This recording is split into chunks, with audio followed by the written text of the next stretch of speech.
Now, the continuation of the same problem. Second part of the problem is the second case, either equity share capital of 20 lakhs and 10% debenture of 10 lakh to raise 30 lakhs capital, or 12% preference capital of 10 lakhs, 10% debenture 8 lakhs and 12 lakhs of equity. So this is how this 30 lakhs is to be raised by the company. Now before R is the left hand side of the equation and after R is the right hand side of the equation. So let me first write the left hand and right hand side of the equation. Tell me what all the things that are you have to write here. X minus I, right hand side, sorry, the left hand side equity capital and debenture is there. Therefore x minus I 1 minus t divided by n1 should be there. Okay, on the right hand side you have preference, debenture and equity, everything is there. Therefore this is the equation. X minus I 1 minus t minus preference dividend divided by n2. Okay, n1 and n2 refers to only the number of equity shares. So the number of equity shares, left hand side you have equity share capital of 20 lakhs. 20 lakhs means it comes to 20,000 shares. So n1 is 20,000 and right hand side you can get the n2. Right hand side says that equity capital of 12 lakhs. So if it is 12 lakhs means then the number of equity share is 12,000 because face value is 100 rupees per share. Okay, so we have got this information. Let us quickly solve this. All the values let me substitute. X minus I. I is interest. So for that we need to know the debenture value. 10% debenture of 10 lakhs. So if that is the case, 10% on 10 lakhs is 1 lakh. 1 minus t is 0.55. 55% is the interest amount. N1 is 20,000 is equal to x minus I. Right hand side of the equation, debenture is how much? 10% debenture of 8 lakhs. 10% debenture of 8 lakhs means how much it comes? 80,000. Okay, so 80,000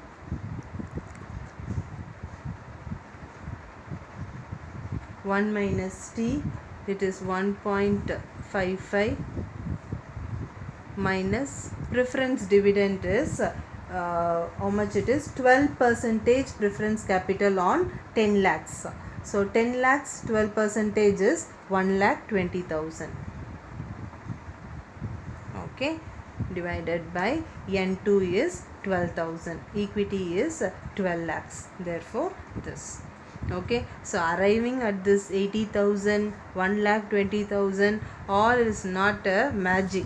If you read the question properly, you can arrive at all these information clearly. Now let me substitute all the values.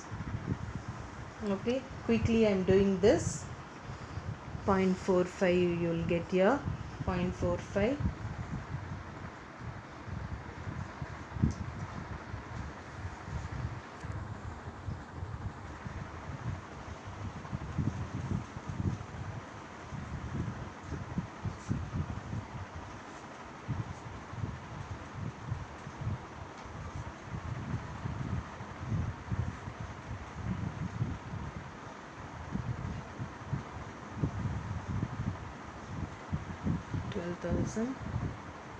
Okay, when I solve this equation, this is how it is done. Okay, now I am cross multiplying 12,000, 20,000. So 3 zeros can be cut. 12 and here it is 20. If I multiply in that way, okay, 0.45 into 12, 5.4x minus 5,40,000. 5,40,000 is equal to 20 into 0.45, 9x, 20 into 1,56,000, 31 lakhs 20,000. Okay, so I've substituted the values and bringing this side and that side over there. So if you do that, 25 lakhs, if I bring 31 to this side, so your answer will be 31 lakhs 20,000 minus 5 lakh 40,000, which will be 25 lakhs 80,000 is equal to 9x minus 5.4x 3.6x, where x is equal to 7 lakh 16,667. So this is the indifference level of EBIT. So I'm going to prove this, that is with that EBIT you can have a common EPS 667. The first case is interest. The interest of the first case is 1 lakh. When I deduct that, let me go one by one also. Okay, so it is going to be 6,16,667. 6,16,667.